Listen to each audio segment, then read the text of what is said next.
नमस्कार दोस्तों, आप सभी का स्वागत है जेडी स्टडी वर्ल्ड के इस ऑनलाइन यूट्यूब प्लेटफॉर्म पर। अभी तक चैनल को सब्सक्राइब नहीं किया है तो चैनल को सब्सक्राइब कर लें और वीडियो को लाइक कर दें। आज से हम यूपी टेट की जो रेगुलर सीडीपी की क्लास है वो इस चैनल पर अपलोड की जाएंगी। तो आप यहाँ से यूपी टेट के लिए सीडीपी के एक बेहतर नोट्स तैयार कर सकते हैं। ठीक है, आज से आप लोगों की जो रेगुलर क्लासेस हैं, ठीक है, चाइल्ड डेवलपमेंट एंड पेडागोजी की, वो यहाँ पर कराई जाएंगी।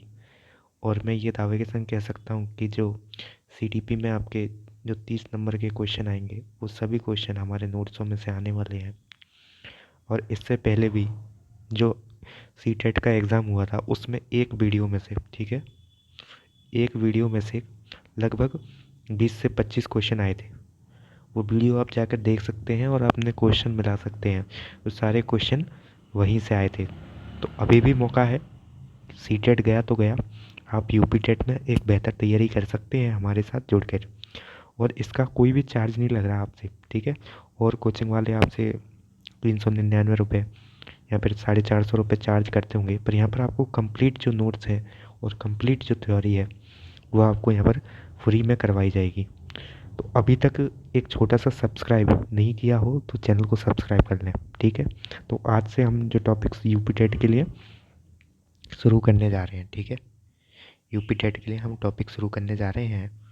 और ये लेवल 1 और लेवल 2 यानी जो 1 से 5 और 6 से 8 दोनों के लिए ही महत्वपूर्ण होने वाला है। तो हमारा जो पहला टॉपिक है वो है व्यक्तिगत भिन्नता एवं मनोवैज्ञानिक मूल्यांकन। तो दोस्तों, व्यक्तिगत भिन्नता के बारे में हम जान लेते हैं पहले, ठीक है।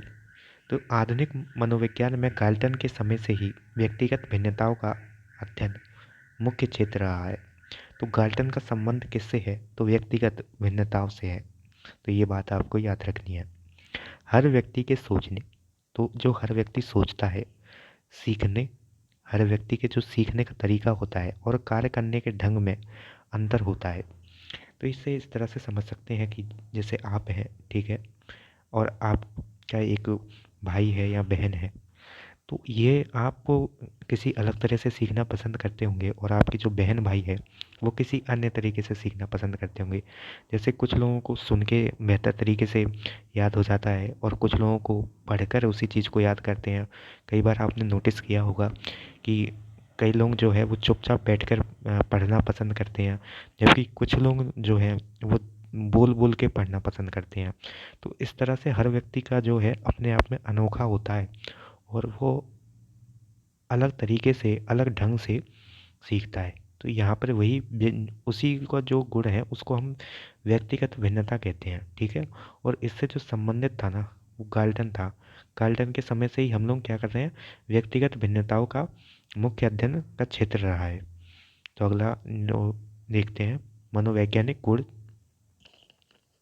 तो यहाँ पर देख सकते हैं हर व्यक्ति के सोचने, सीखने और कार्य करने के ढंग में अंतर होता है, जिसे व्यक्तिगत भिन्नता कहते हैं। तो पूछ ले कि व्यक्तिगत जो भिन्नता है वो किसे कहते हैं, तो हर व्यक्ति के सोचने, सीखने और कार्य करने के ढंग में अंतर होता है, जिसे व्यक्तिगत भिन्नता कहते हैं। तो ये बात आपको याद रखनी है।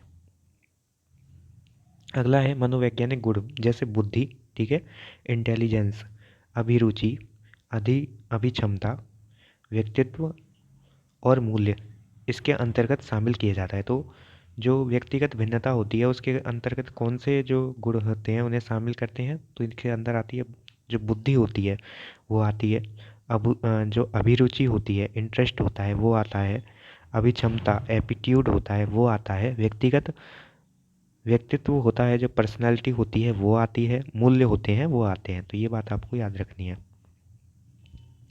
अगला है मनुष्य में शारीरिक भिन्नता, जैसे ऊंचाई, वजन, रंग। और मनोवैज्ञानिक भिन्नता, जैसे सृजनशीलता और बुद्धि का स्तर, दोनों पाई जाती हैं, ठीक है। तो दोनों तरह की भिन्नताएं पाई जाती हैं, शारीरिक भिन्नता भी पाई जाती है मनुष्यों में और मनोवैज्ञानिक भिन्नता भी पाई जाती है, ठीक है। तो ये बात आपको याद रखनी है। अगला जो है स्थितिवाद, ठीक है, स्थितिवाद। अगला जो है स्थितिवाद, व्यक्ति का व्यवहार अक्सर उसकी वर्तमान परिस्थिति या दशाओं से प्रभावित होकर बदल जाता है। तो जो व्यक्ति का व्यवहार है ना, तो जो उसकी जो वर्तमान परिस्थिति होती है, ठीक है, या जो दशा होती हैं, ठीक है, परिस्थितियाँ या दशाओं से क्या जो होता है, जो व्यक्ति का जो व्यवहार है वो परिवर्तित हो जाता है, ठीक है, प्रभावित हो जाता है और बदल जाता है। इसी को हम स्थितिवाद कहते हैं। तो पूछ लेता है क्वेश्चन कि स्थितिवाद क्या होता है। तो आपको याद रखना है कि जो व्यक्ति का व्यवहार है ना, वो वर्तमान परिस्थितियों के जो वर्तमान परिस्थितियाँ होती हैं उससे प्रभावित होता है। उसी को हम स्थितिवाद कहते हैं। इसका उदाहरण है कि जैसे कोई एक बच्चा है, ठीक है, एक लापरवाह बच्चा है और ठीक है, वो बहुत ही लापरवाही करता है, परंतु जब उसे कोई जिम्मेदारी वाला कार्य दे दिया जाता है, ठीक है, जैसे उसे जो क्लास का मॉनिटर बना दिया जाए, ठीक है, तो वो क्या होता है, तो वो जिम्मेदार हो जाएगा। ठीक है, तो यही जो है, ये जो उदाहरण है ये स्थितिवाद का उदाहरण है। तो ये बात आपको याद रखना है। चलिए अगला जो है देखते हैं टॉपिक। अब देख लेते हैं मूल्यांकन के तरीके। Method of assessment. मूल्यांकन के मुख्य रूप से दो तरीके होते हैं। तो जो मूल्यांकन होता है उसके मुख्य रूप से दो तरीके होते हैं। पहला है औपचारिक मूल्यांकन, दूसरा है अनौपचारिक मूल्यांकन। तो जो औपचारिक मूल्यांकन है उसे हम फॉर्मल असेसमेंट कहते हैं, ठीक है। इसमें क्या होता है, तो ये मानकीकृत होता है, वस्तुनिष्ठ होता है और व्यवस्थित होता है, जिसे प्रशिक्षित लोग करते हैं। तो दोस्तों आज पहला वीडियो है, तो आज हम सिर्फ मूल्यांकन के तरीकों को ऊपर ऊपर से जानेंगे, पर आने वाली जो क्लासें हैं उसमें हम मूल्यांकन के जो टॉपिक है उसको एकदम अच्छे से करने वाले हैं, और जितने भी मूल्यांकन के प्रकार होते हैं वो अच्छे से पढ़ने वाले हैं, ठीक है। और मूल्यांकन में जो औपचारिक मूल्यांकन होता है और अनौपचारिक मूल्यांकन होता है, इनके जो अंतर होते हैं इनके बारे में भी हम विशेष से रूप से चर्चा करेंगे। परंतु आज पहली क्लास है तो आज हम इन चीज़ों को सिर्फ ऊपर ऊपर से जानेंगे। आज हम एक पेज तैयार करेंगे, ठीक है, एकदम जीरो लेवल से ये क्लास होने वाली हैं, ठीक है। और ये यकीन मानिए कि जो आपका एग्ज़ाम होगा वो सारे क्वेश्चन आपको यहीं से देखने को मिलेंगे। अगर आपको विश्वास नहीं है तो मैंने एक ईवीएस की मैराथन क्लास अपलोड की थी, और वहाँ से आप जाकर मिला लेना सीटेट में कितने क्वेश्चन आए थे, ठीक है। तो वहाँ से आप जाके मिला सकते हैं। और तब तो कम समय था, बहुत बहुत ही कम समय था, 1 फरवरी के बाद मैंने वो पीडीएफ तैयार की थी। परंतु अभी यूपी टेट में बहुत समय है, तो एकदम जो बेस्ट कंटेंट है और short content, best and short content जिसे आप बार बार रिवीजन कर सको, वो आपको दिन मिलने जा रहा है। तो आपको अभी तक चैनल को सब्सक्राइब नहीं किया तो तुरंत जाकर चैनल को सब्सक्राइब करो पहले तो अब यहाँ पर हम देख लेते हैं मूल्यांकन के तरीके। तो मूल्यांकन मुख्य रूप से दो तरीके के होते हैं। पहला होता है औपचारिक मूल्यांकन और दूसरा होता है अनौपचारिक मूल्यांकन। तो औपचारिक मूल्यांकन देख लेते हैं। तो ये मानकीकृत होते हैं, वस्तुनिष्ठ होते हैं और व्यवस्थित होते हैं, जिसे प्रशिक्षित लोग करते हैं, ठीक है। और अनौपचारिक मूल्यांकन कैसे होते हैं, तो ये व्यक्ति दर व्यक्ति बदलता है, ठीक है। तो और जो अनौपचारिक मूल्यांकन होते हैं उसमें एक याद रखनी है कि ये क्लास के बीच बीच में ही करे जाते हैं, ठीक है। और जो औपचारिक मूल्यांकन होती है ये आपकी वार्षिक और अर्धवार्षिक परीक्षाएं जो होती हैं वो औपचारिक मूल्यांकन के अंतर्गत आती हैं। अगला क्वेश्चन, जो अगला टॉपिक है वो देख लेते हैं। मनोवैज्ञानिक गुणों के 5 महत्वपूर्ण क्षेत्र, ठीक है। तो जो मनोवैज्ञानिक गुण होते हैं उनके 5 महत्वपूर्ण क्षेत्र कौन कौन से होते हैं वो देख लेते हैं। किसी व्यक्ति के पूर्ण मूल्यांकन करने के लिए इन क्षेत्रों को समझना बहुत ज़रूरी है। अगर आप मूल्यांकन करना चाहते हैं तो आपको इन क्षेत्रों के बारे में एक बेहतर जानकारी होनी चाहिए, ठीक है। तो सबसे पहले आती है बुद्धि। यह वह मानसिक क्षमता है जिसके द्वारा हम सोचते हैं और पर्यावरण से तालमेल बैठाते हैं। तो जिसके द्वारा हम सोचते हैं और जो पर्यावरण है ना उसके संग अंतः क्रिया करते हैं, उसके संग जो तालमेल बैठाते हैं वही हमारी बुद्धि कहलाती है। उसी को हम इंटेलिजेंस यानी बुद्धि कहते हैं। दूसरा है अभिक्षमता। अभिक्षमता कैसे कहते हैं, किसी व्यक्ति की किसी विशेष कौशल को सीखने की योग्यता। तो कोई व्यक्ति है और वो कोई विशेष कौशल सीख रहा है और उस कौशल को जो सीखने की योग्यता होती है वही अभिक्षमता कहलाती है। उदाहरण है, अच्छी भाषा वाला व्यक्ति प्रशिक्षण के बाद एक शानदार वक्ता, स्पीकर या लेखक बन सकता है। तो ये बात आपको याद रखनी है। अगला जो है वो है मूल्य, ठीक है। तो मूल्य है व्यक्ति वे स्थायी विश्वास जो जीवन के व्यवहार के लिए एक मानक तय करते हैं।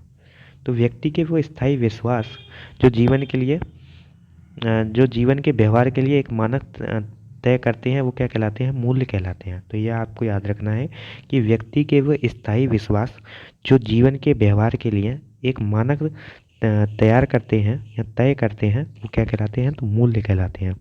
अगला है मूल्यांकन की प्रमुख विधियाँ। ठीक है, तो मूल्यांकन की प्रमुख विधियों के बारे में हम पढ़ेंगे, असेसमेंट मेथड्स के बारे में। तो यहाँ पर जो मूल्यांकन की जो प्रथम विधि होती है वो मनोवैज्ञानिक प्रशिक्षण होता है, वो माफ़ करें मनोवैज्ञानिक परीक्षण होता है, जो साइकोलॉजिकल टेस्ट होता है जिसे आप कहते हैं। ठीक है, तो व्यवहारिक और मानसिक विशेषताओं का वस्तुनिष्ठ मापन किया जाता है इसमें। तो व्यवहारिक और जो मानसिक विशेषताएं होती हैं उनका मापन किसके अंतर्गत किया जाता है, तो जो मनोवैज्ञानिक परीक्षण होता है उसके अंतर्गत व्यवहारिक और मानसिक विशेषताओं का वस्तुनिष्ठ मापन किया जाता है। दूसरा होता है साक्षात्कार, जिसे इंटरव्यू कहते हैं, आमने सामने बातचीत या प्रश्न द्वारा सूचनाएं इकट्ठा करना, जैसे सेल्स पर्सन व पत्रकार करते हैं। ठीक है, अगला है व्यक्ति अध्ययन, जिसे हम केस स्टडी कहते हैं, किसी व्यक्ति के इतिहास, पर्यावरण और गुणों को गहराई से जानना। तो किसी व्यक्ति के जो इतिहास है, पर्यावरण है और जो गुण हैं उसको गहराई से जानना ही क्या कहलाता है, केस स्टडी कहलाता है। अगला है प्रेक्षण, जैसे ऑब्जर्वेशन कहते हैं। ठीक है, व्यक्ति के व्यवहार का अलग अलग परिस्थितियों में व्यवस्थित और वस्तुनिष्ठ अध्ययन करना, जैसे माँ और बच्चे के व्यवहार को देखना। ठीक है, तो ये परीक्षण आ जाता है। आत्म प्रतिवेदन, सेल्फ रिपोर्ट, व्यक्ति द्वारा स्वयं अपने व्यवहार और विश्वास के बारे में जानकारी देना। ठीक है, तो ये आत्म प्रतिवेदन के अंतर्गत आ जाता है। तो ये सब टॉपिक आपको अच्छे से देख लेने हैं और यहाँ से आप अच्छे से नोट्स बना सकते हैं, है ना। यहाँ से आप अच्छे से नोट्स बना सकते हैं। और ये जो हमारा आज का वीडियो है वो पूरा हुआ। इसी तरह के वीडियो देखने के लिए चैनल को कर लें सब्सक्राइब। और ये जो पीडीएफ है, इसकी जो पीडीएफ है आपको टेलीग्राम पर मिल जाएगी, है ना। टेलीग्राम पे मिल जाएगी, तो आप वहाँ से जाकर पीडीएफ लेकर और अपनी जो नोटबुक में है नोट कर सकते हैं, शॉर्ट नोट्स एकदम। और ये लगभग आपका जो सिलेबस है वो 30 दिन में कंप्लीट हो जाएगा और इसके बाहर कोई भी क्वेश्चन नहीं जाने वाला। तो अभी तक वीडियो को लाइक नहीं करा तो वीडियो को लाइक करें, चैनल को सब्सक्राइब करें। धन्यवाद, जय हिंद।